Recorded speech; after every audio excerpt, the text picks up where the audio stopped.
안녕하십니까. 건설안전을 강의하는 최윤정입니다.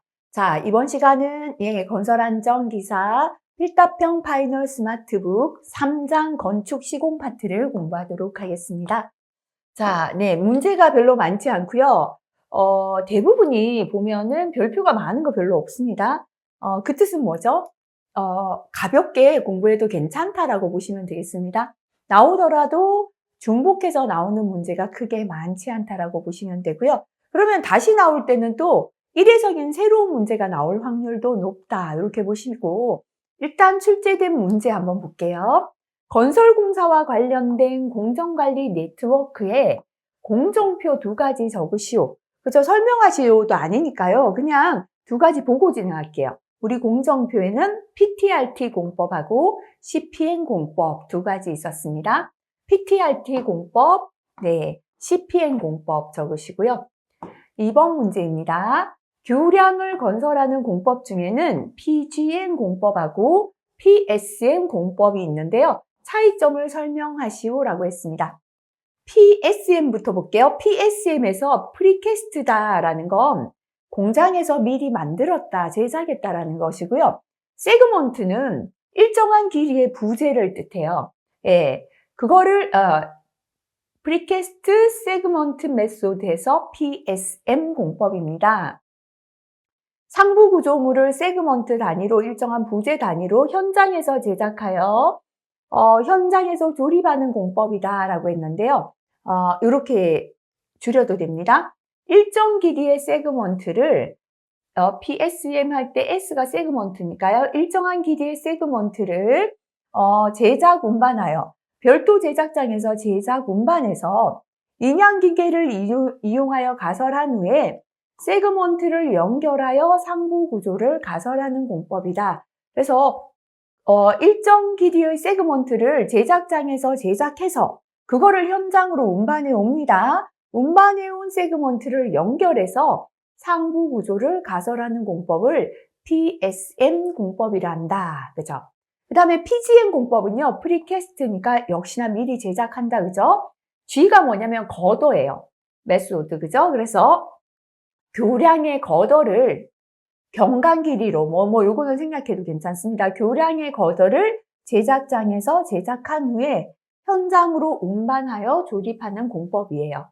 그래서 PSM 공법은, 일정 길이의 세그먼트를 제작장에서 제작해서 운반해서 요거를 연결해서 상부 구조를 가설하는 공법, 연결하는 공법이다 해도 되고요. PGN 공법은 교량의 거더를 제작장에서 제작한 후에 현장으로 운반해서 조립하는 공법이다. 그죠? 이렇게 비교해서 하나는 세그먼트, 하나는 거더다. 이렇게 차이를 설명하시면 되겠습니다. 3번 넘어갑니다. 흙막이 공법을 지지 방식. 흙막이 벽체가 지지하는 서 있는 방식에 따라 구분하고 구조 방식, 벽체의 구조에 따라 구분하라. 그죠? 일단 지지하는 방식에는요. 스스로 서 있는 자립공법, 버팀대로 서 있는 버팀대 공법, 앵커를 구성하는 어스 앵커 공법 또는 타이로드 공법이 있다. 그죠? 지지 방식은 자립공법, 버팀대 공법, 어스 앵커 공법, 타이로드 공법이 있습니다.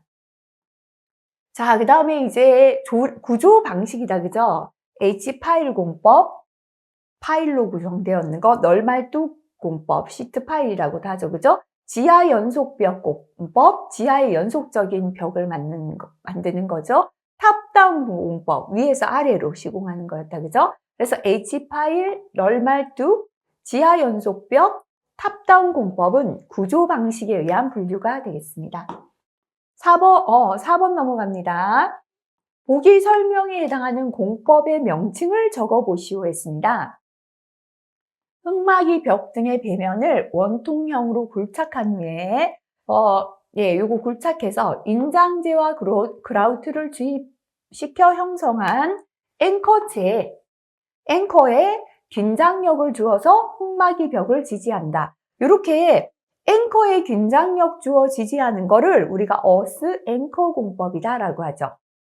지하의 굴착과 병행하여 지하를 굴착하면서 지상에서 기둥, 보호 등의 구조물을 축조하여 지상에 있는 위에서 축조해서 요거를 지하 영속벽으로 흙막이 벽으로 하면서 굴착한다. 그죠? 그래서 지상에서 시작해서 아래로 굴착해 나가니까요. 탑다운 공법이다 할 수 있겠죠. 네, 하나 지나간 것 같습니다. 자, 5번 넘어가겠습니다. 다음 설명에 해당하는 공법의 명칭을 적으시오 했습니다. 연약 지반의 구조물을 구축할 경우에 지반의 흙쌓기 등으로 미리 제하를 한다. 미리가 뭐냐면 풀이고요. 제하가 압력을 가하는 건데 이거를 로딩이라고 합니다. 이렇게 미리 압력 제하를 하여 압밀치마, 흙을 쌓아서 땅에 미리 제하 압력을 가하니까 땅이 압밀치마 되겠죠. 자, 이렇게 압밀치마를 이렇게 안정시킨 후에 흙쌓기를 제거하고 구조물을 축조한다. 그죠? 미리 제하한다 해서 이거를 프리로딩 공법이다라고 합니다. 자, 그 다음에 철근의 정착 방법 2가지 적으시오. 전부 다 별표 하나죠, 그죠? 크게 자주 출제는 되지 않고 있다 보시면 됩니다. 우리가 철근을 정착하는 방법은요, 매입 길이, 콘크리트 속에 철근을 어느 정도 길이를 매입하는 거죠, 그죠? 갈고리, 이렇게 갈고리 만드는 거고요. 용접하는 방법도 있습니다. 그래서 철근 정착 방법은 매입 길이에 의한 방법, 갈고리에 의한 방법, 용접에 의한 방법이 있겠습니다.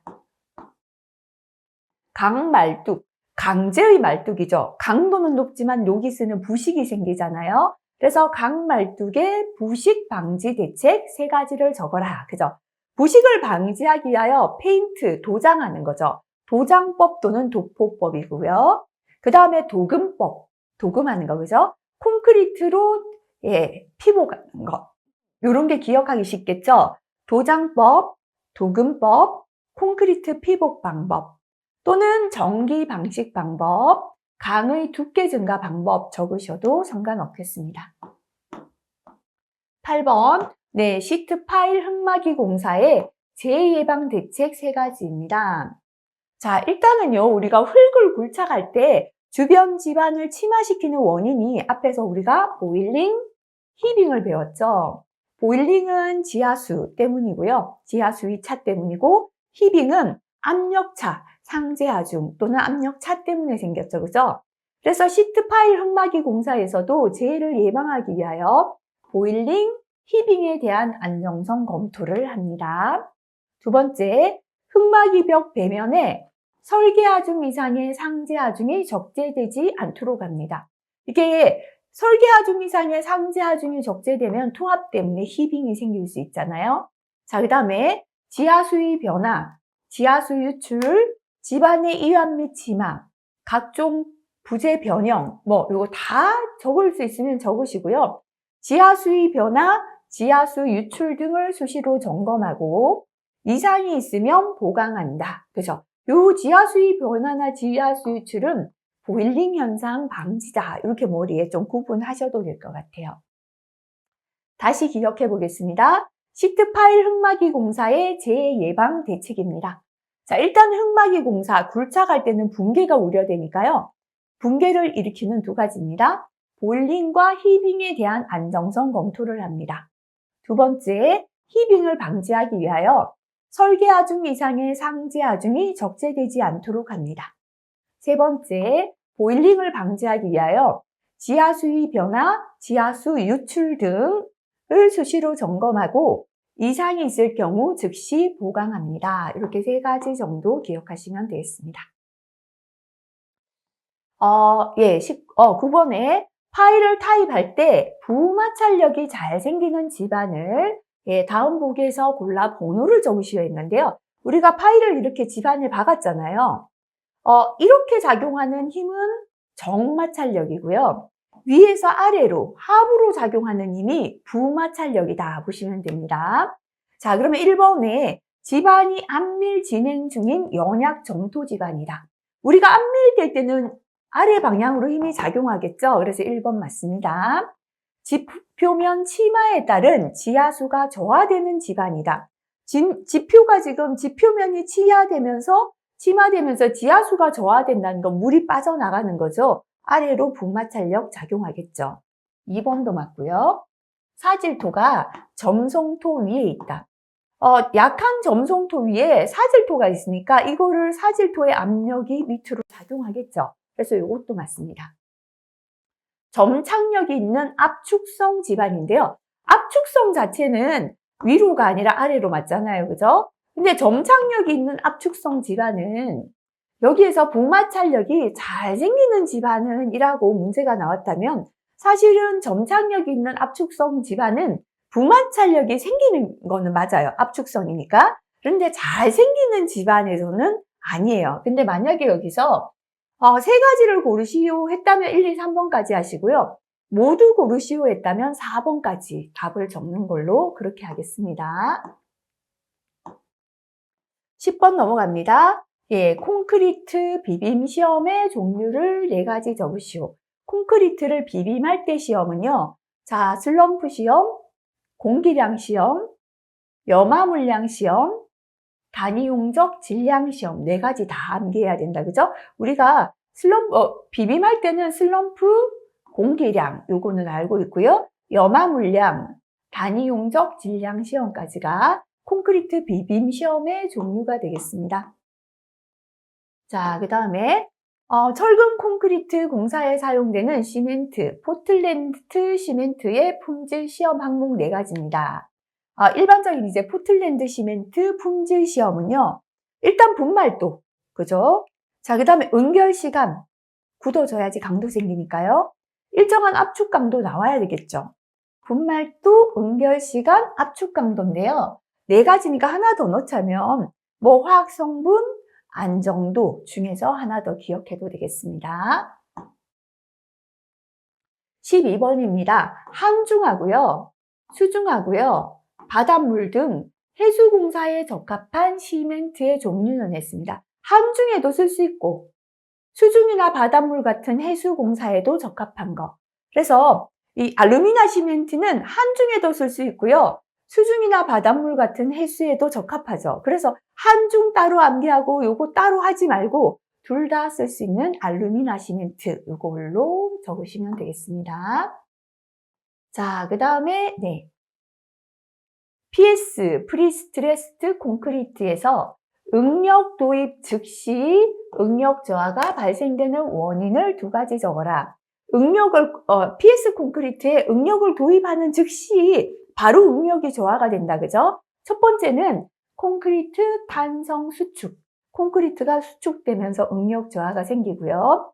PS 강제와 시스는 뭐냐면 콘크리트에 미리 묻어두는 관이 됩니다. 배관. 그러니까 PS 강제하고 시스 사이에 마찰이 있을 때도 즉시 응력 저하가 일어나고요. 정착 장치죠. 정착하기 위한 장치의 활동에 의해서도 즉시 응력 저하가 발생됩니다.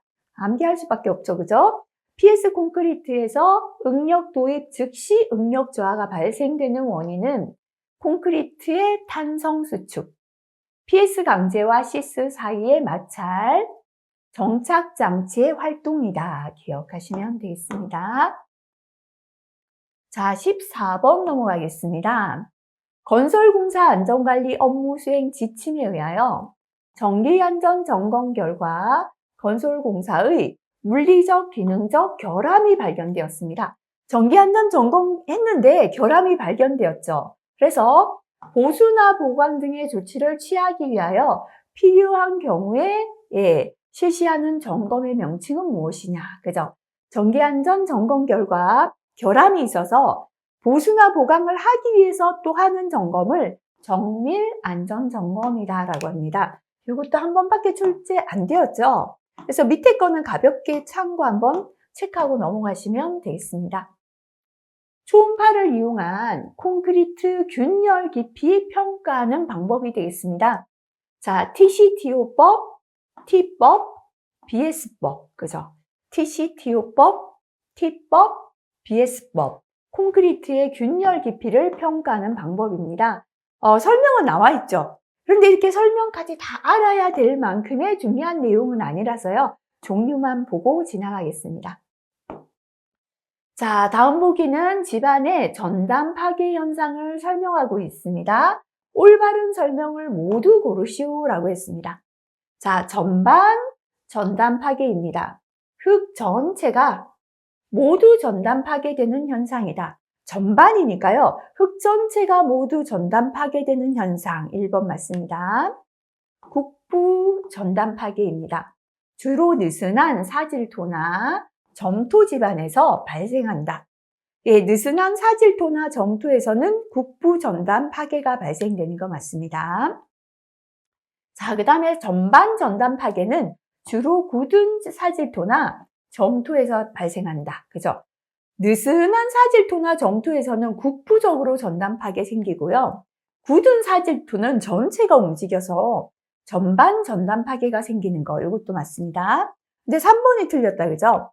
펀칭, 우리가 구멍 뚫는 걸 펀칭이라고 하잖아요. 펀칭 전단 파괴는 기초 폭에 비하여 근육 깊이가 적을 때가 아니라 깊이가 깊을 때 생기는 파괴 형태가 되겠습니다. 그래서 구멍이 뚫리려면 깊이가 있어야 푹 뚫리겠죠. 그죠? 그래서 이게 틀렸다 기억하시면 되겠습니다. 참고 한번 읽고 지나가시기 바라고요. 거푸집 동바리 등에 사용하는 동바리, 멍에 등 주요 부분 강관의 기준에 맞는 신장률을 적으시오. 그죠? 이런 것도 뭐 우리가 흔히 암기하고 있는 내용은 아니죠. 그렇지만 한번 출제되었다. 그죠? 일회성 문제에 가깝다 보시면 됩니다. 그래도 기출에 있기 때문에요. 한번 외워볼게요. 동바리, 멍에 등의 주요 부분 강관의 신장률이 얼마인가 했는데요. 인장 강도가 34 이상 41 미만일 때 신장률은 25% 이상입니다. 인장률이 41에서 50이죠. 인장률이 아무래도 인장 강도가 강하다는 건 그만큼 신장되기는 어렵다 보시면 되죠. 20% 이상. 인장 강도 50 이상일 때는 10% 이상입니다. 34에서 41까지 25%, 41에서 50까지 20%, 50 이상이면 10% 이상 신장률이다. 자, 그 다음에 넘어가서요. 4장까지 같이 하겠습니다. 전기, 기계, 기타 내용 한번 살펴보겠습니다. 건설에도 이제 전기 쪽이 조금 출제가 되는데요. 자, 감전을 일으키는 1차 감전 위험 요소 3가지를 적어라. 일단은 감전을 일으키는 가장 큰 요인은 통전 전류 크기죠. 우리 몸에도 정전기가 흐르고요. 약한 정지가 이렇게 하면 우리 느낄 수 있지만 짜릿함밖에 없지만요. 전기의 크기가 통전 전류 흐르는 전기 크기가 100mA 이상에서는 심장마비로 사망까지 할 수 있습니다. 이렇게 감전의 제일 큰 원인 통전 전류고요. 그 다음에 통전 시간, 장시간 흐를수록 몸을 마비시키기 때문에 그저 위험하겠죠. 통전 경로, 심장 쪽으로 흐를수록 생명이 위험하죠. 그죠? 심장마비를 일으키니까요. 전원의 종류는 교류, 직류인데요. 직류보다는 교류가 더 위험합니다. 왜냐하면 교류는 몸 안에 들어오면 근육을 마비시키며 흘러가기 때문이다. 그죠? 그래서 감전을 일으키는 1차 감전 위험 요소 3가지는요. 통전 전류 크기, 통전 시간, 통전 경로 정도 기억하시면 되겠습니다. 2번 넘어가겠습니다. 전기, 기계, 기구에 대하여 누전이라는 건 누설 전류의 약자입니다. 새어나오는 전기라는 뜻이죠. 그죠? 에 의한 감전 위험을 방지하기 위하여 감전 방지용 누전 차단기를 설치해야 하는 기계, 기구 3가지를 적으시오 했습니다. 자, 암기법을 먼저 볼게요. 자, 누전 차단기를 법에서부터 설치하라라는 건 누전이 잘 생기는 장소, 잘 생기는 기계인데요. 누전은 뭐냐면 누설 전류라고 했죠. 어떤 장소에 누설이 잘 되냐면 전기가 잘 통하는 곳, 전기가 좋아하는 곳에 전기가 좋아하는 조건이 되어 있으면 전기는 그쪽이 좋아서 그쪽으로 나와요. 이게 누전입니다. 새어 나오는 거죠. 그죠? 그러면 전기가 잘 통하고 전기가 좋아하는 곳은 뭐냐면요. 첫 번째 땅이에요. 전기는 땅으로 잘 흘러가기 때문에 접지를 합니다. 두 번째 물, 수분한 장소. 그죠? 전기가 좋아하니까 물 있는 쪽에는 누전이 잘 되죠. 주변에 좋아하는 물이 있어서 전기가 자꾸 밖으로 새는 거죠. 세 번째 철판, 철골 같은 도전성이 높은 장소. 그래서 금속에 전기가 잘 통하잖아요. 그죠? 자, 그래서 전기가 잘 통하는 누전이 잘 되는 곳에 누전 차단기 설치해야 되죠. 첫 번째 땅인데요. 땅으로 흐르는 전압이 대지 전압이 150V 초과일 때고요. 두 번째는 물 등 수변 장소일 때고요. 세 번째는 철판, 철골 등 도전성이 높은 장소에 누전 차단기 설치해야 된다. 일단 이렇게 핵심 키워드 기억하시고 문장 암기하러 가보겠습니다. 첫 번째 제일 좋아하는 게 땅이다 그랬죠. 그죠? 땅으로 흐르는 대지 전압이 얼마? 150V를 초과하는 이동형, 휴대형. 그죠? 고정되어 있지 않으니까 접지가 힘드니까 누전 차단기 꼭 설치해야 합니다. 이동형, 휴대형 전기 기계기구입니다. 두 번째 물을 좋아한다 그랬죠? 물 등 수변한 장소에서 사용하는 저압용 전기기계기구. 저압용은 대부분 가정에서 쓰는 거니까 누전 차단기 꼭 해야 되고요. 세 번째 철판, 철골 같은 도전성이 높은 금속 좋아한다 그랬죠? 철판, 철골 위 등 도전성이 높은 장소에서 사용하는 이동형, 휴대형 전기기계기구입니다. 자, 이러면 세 가지 되죠, 그죠? 다시 한번 해볼게요. 첫 번째 땅입니다. 대지 전압이 150V를 초과하는 이동형, 휴대형 전기기계기구. 두 번째 물 좋아합니다. 물 등 수변 장소에서 사용하는 저압용 전기기계기구. 세 번째 철판, 철골입니다. 철판, 철골 위 등 도전성이 높은 장소에서 사용하는 이동형, 휴대형 전기기계기구입니다. 하나 더 암기하자면요. 완전한 배선도 누전이 생겨요. 그죠? 근데 건설 현장은 대부분 공사가 완공되기 전에는 임시로 배선을 하는 거죠. 임시 배선이에요. 훨씬 누전이 잘 생기겠죠? 그래서 임시 배선의 전로가 설치되는 장소에서 사용하는 이동형, 휴대형 전기기계기구를 적으셔도 되겠습니다.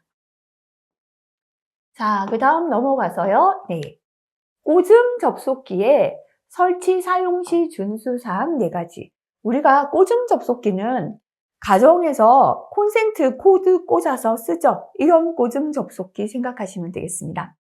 서로 다른 전압의 꽂음 접속기는 서로 접속되지 아니한 구조의 것을 사용하자. 자, 콘센트가 있고요. 200V짜리인데 이게 꼽는 플러그가 100V하고 220V가 아예 접속이 안 된다면 이게 잘못 꽂는 일이 없겠죠. 근데 100V와 220V가 접속되게 한다면 전압이 달라서 문제가 생기겠죠. 그죠? 그래서 서로 다른 전압의 꽂음 접속기는 서로 접속되지 아니한 구조로 하자. 꽂히지 않도록 하면 좋겠죠. 자, 그 다음에 수변한 장소에서 사용하는 꽂음 접속기는 우리 가정의 수변한 장소가 바로 화장실이잖아요. 꽂음 접속기 콘센트 보면 덮개가 있죠. 이게 바로 방수형 콘센트거든요. 수변한 장소에 사용되는 꽂음 접속기는 방수형을 사용하자. 이렇게 줄여도 되겠습니다. 자, 그 다음에 근로자가 해당 꽂음 접속기를 접속시킬 경우 이거 좀 생략해도 되겠죠. 땀 등 젖은 손으로 취급하지 않도록 하자. 그죠? 꽂음 접속기를 접속시킬 때 땀 등 젖은 손으로 취급하지 않도록 하자. 뭐 그냥 앞에 거 생략해도 큰 문제는 없습니다. 자, 그 다음에 네 번째, 꽂음 접속기에 잠금 장치가 있을 때는 접속 후 잠그고 사용하자. 뭐 그죠? 잠금 장치가 있는 때에는 접속 후에 잠그고 사용하자. 이렇게 네 가지 되겠습니다. 자, 그 다음에 4번에 근로자가 고압의 충전 전로라는 건 충전은 전기를 띠고 있다. 전기를 띠고 있다 보시면 되고요. 전로는 전선로입니다. 그래서 다시 말하면 전기가 흐르고 있는 전선로다 보시면 되고요. 요거를 다른 말로 활선이다 라고도 합니다. 전기가 흐르고 있는 전선이 되겠습니다. 이렇게 전기가 흐르는 충전 전로에서 전기를 취급하는 작업을 할 때 조치사항을 3가지 적으시오 했습니다. 자, 1번에 충전 전로를 정전시킬 때는 정전 작업 시 전로 차단 절차에 따른다. 2번에 충전 전로를 방호, 차폐하거나 절연 등의 조치를 하는 경우에는 근로자 신체가 전로와 직접 접촉되거나 도전 재료 공구 기기를 통하여 간접 접촉되지 않도록 하자. 너무 길죠?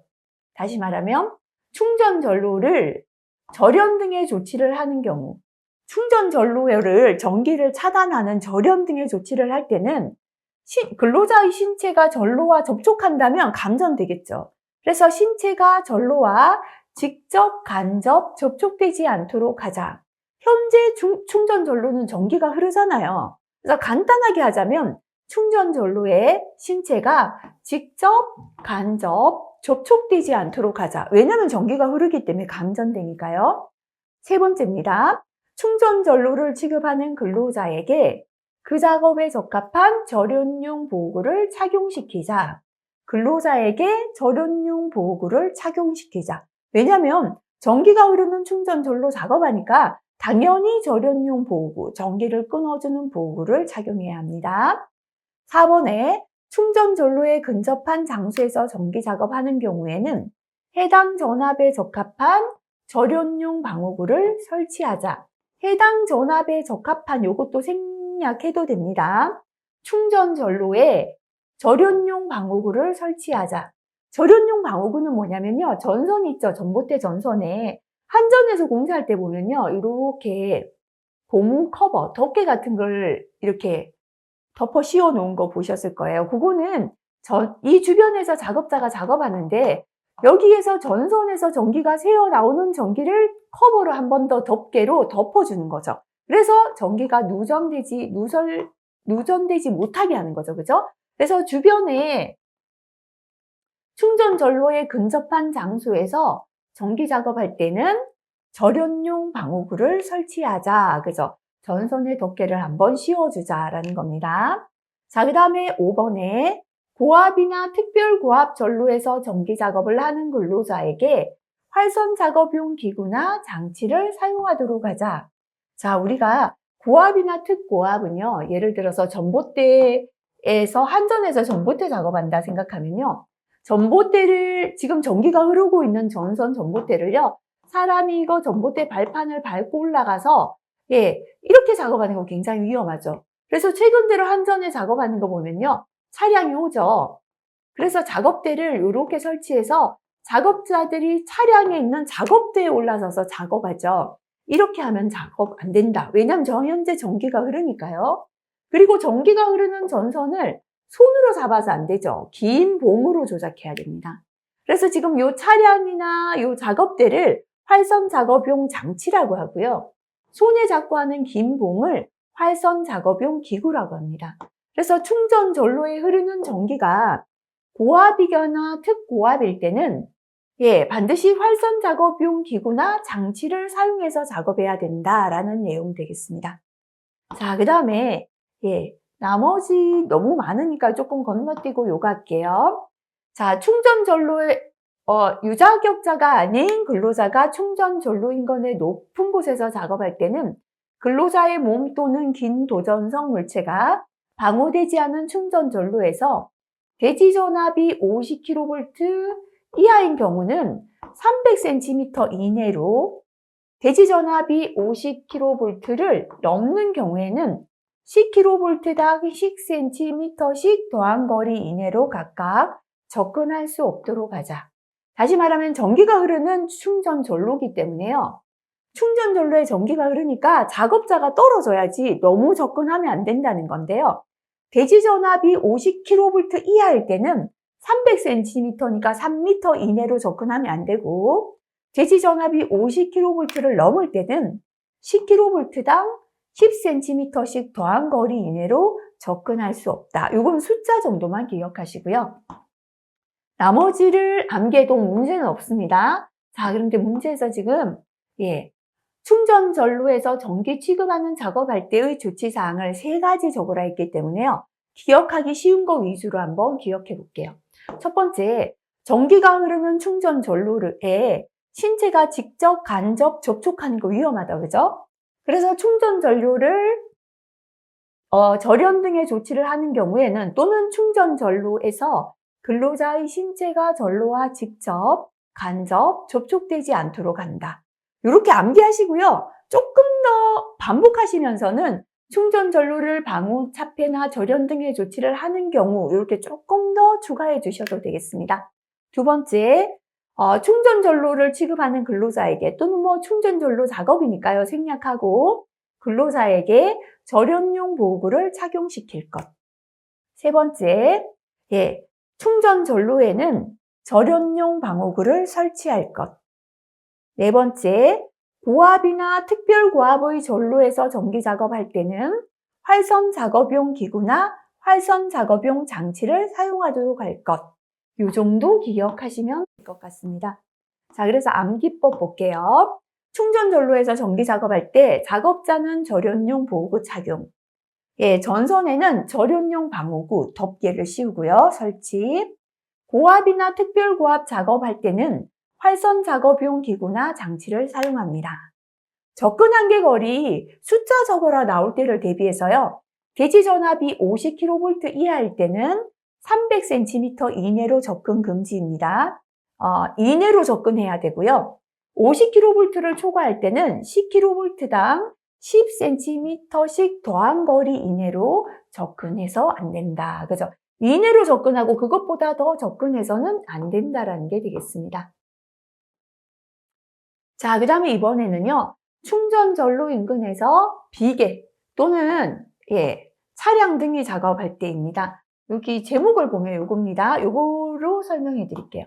충전 전로는 전기가 흐르는 전선로, 전봇대 전선 주변에서 차량이나 기계 장치 작업할 때 안전 조치인데요. 지금 이제 크레인이 팔을 쫙 뻗어서 전봇대 주변에서 물건을 옮기는 작업하고 있습니다. 그죠?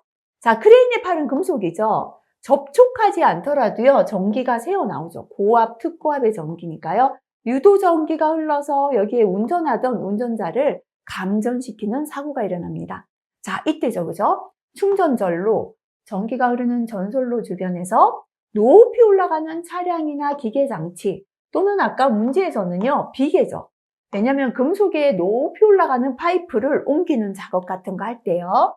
안전 조치가 되겠습니다. 첫 번째, 충전전로 인근에서 차량, 기계, 장치 등의 작업이 있는 경우에는 여기서부터 해도 되겠습니다. 차량 등을 충전전로의 충전부로부터 얼마 이상 이격? 300cm 이상 이격. 다시 말하면 차량을 충전부로부터 3m 이상 이격시키라는 게 되겠죠. 그러나 대지 전압이 50kV를 넘는 경우는 10kV가 증가할 때마다 10cm씩 증가시켜야 한다. 그죠? 원래는 충전 전로로부터 3m 떨어지는데요. 대지 전압이 50kV를 넘을 때는 10kV 증가할 때마다 10cm씩 더 이격거리를 증가시키라라는 뜻이 되겠습니다. 두 번째, 요거 외울게요. 너무 긴 거 넘어가고요. 근로자가 차량 등의 그 어느 부분과도 접촉하지 않도록 울타리를 설치하거나 감신을 배치하는 등의 조치를 하라. 아까처럼 3m 떨어져야 되는데요. 아예 3m 앞에 울타리를 쳐놓으면 차량이 못 들어오겠죠. 그죠?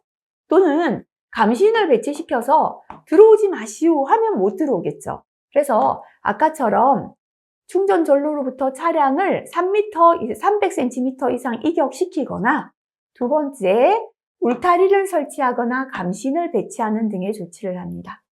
세 번째, 접지된 충전 전로 인근에서 접지된 차량 등이 충전 전로와 접촉할 우려가 있을 경우에 요거 조치입니다. 지상의 근로자가 접지점에 접촉하지 않도록 조치하라. 이 지금 크레인이 작업하는데요. 이 크레인이 여기서 계속 작업해야 돼서 접지를 해놨어요. 만약에 전기가 들어오면 땅으로 흐르게 해놨죠. 그죠? 근데 여기 접지점에는 전기가 흐르죠. 지상의 근로자가 접지점에 접촉한다는 건 위험하죠. 그래서 지상의 근로자가 접지점에 접촉하지 않도록 조치하라. 짧게 요 정도 기억하겠습니다. 그래서 위의 문제 답을 볼게요. 이 중에서 암기하기 쉬운 것만 따로 빼놨는 거죠. 그죠? 두 가지 적으시오 했습니다. 울타리를 설치하거나 감신을 배치한다. 그죠? 두 번째, 비계등을 충전부로부터, 비계등을 빼도 됩니다. 충전부로부터 300cm 이상 이격시키되 대지 전압이 50kV를 넘는 경우 이격거리는 10kV 증가할 때마다 10cm씩 증가시킨다. 또는 지상의 근로자가 접지점에 접촉하지 않도록 조치한다. 이 정도 적으시면 되겠습니다. 6번 넘어가겠습니다. 자주 출제되었습니다. 전기기구 등의 충전부에 전기가 흐르고 있는 부분, 전기를 띠는 부분에 직접 접촉으로 인한 감전 방지 조치. 이게 지금 전기가 흐르는 충전부입니다. 이게요. 여기에 내가 손을 딱 떼면 감전 되겠죠. 이렇게 직접 접촉으로 인한 감전 방지 조치를 2가지 적어라. 그죠? 1번에 충전부가 노출되지 아니하도록 요거는 좀 생략하고요. 폐쇄형 외함이 있는 구조로 하자. 그죠? 이거를 외함에다가 함 속에 넣어버리자. 그러면은 직접 접촉 안 되겠죠. 그죠? 2번째, 충분한 절연 효과가 있는 방호망 절연 덮개를 설치하자. 자, 이 충전 기계에다가요, 방호망을 씌우거나 덮개를 씌운다. 그죠? 절연 덮개는 전기가 안 통하는 덮개죠. 그죠? 충전부는 내구성이 있는 절연물로 완전히 덮어 감싸자. 고무로 완전히 덮어버리면 고무는 절연물이죠. 그죠? 되겠죠? 그래서 다시 한번 보자면 충전부의 직접 접촉으로 인한 감전 방지 조치입니다. 첫 번째, 폐쇄형 외함이 있는 구조로 하자. 2번째, 방호망 절연 덮개를 설치하자. 이때 방호망은요, 절연 효과가 있는 방호망 절연 덮개를 설치하자. 3번째, 절연물로 완전히 덮어 감싸자. 이렇게 3가지 기억하시면 되겠습니다. 자, 그 다음에 6번. 그 다음에, 더 있어요. 4번, 5번 굉장히 길죠? 그래서 위에 거 위주로 기억하시고요. 물론 4번, 5번을 암기해서 기억해도 문제는 없습니다. 7번입니다. 전기, 기계, 기구 등의 절연 손상. 절연이라는 건 우리가 전선의 껍질 있죠. 피복을 절연 피복이라고 합니다. 전기가 전선 안으로만 흐르고 밖으로 나오지 못하게 전기를 끊었다, 가뒀다라고 보면 되죠. 그래서 전기를 끊어버리는, 가두는 게 손상되면 전선의 피복이 벗겨지면 절연 손상인 거죠. 그러면 전기를 가두는 절연이 아니라 누전이 생길 수 있겠죠. 절연 손상으로 인한 이염 전압의 발생으로 야기되는 간접 접촉의 방지 대책. 아까는 전기를 띠는 부분에 바로 접촉하는 것이고요. 자, 지금은 절연이 손상되어서 전선의 껍질이 벗겨져서 간접적으로 접촉할 때죠. 그죠? 요거를 방지하기 위한 대책을 2가지 적으시오 했습니다. 자, 동시에 접촉 가능한 2개의 도전성 부분을 2m 이상 격리시키자. 그죠? 그래서 동시에 접촉 가능한 좀 생략하고요. 2개의 도전성 부분, 전기가 흐르는 부분을 2m 이상 격리시키자. 그러면 격리를 시키면 아무래도 간접 접촉하기 힘드니까요. 동시에 접촉 가능한 2개의 도전성 부분을 절연체로 된 방호울로 격리시키자. 2개 전기 띠는 부분이 있다면 각각 절연체의 방호울로 떨어지게 하자는 거죠. 2000V의 시험 전압에 견디고 유설 전류가 1mA 이하가 되도록 어느 한 부분을 절연시키자. 그죠? 자, 그래서 이게 쉽겠죠?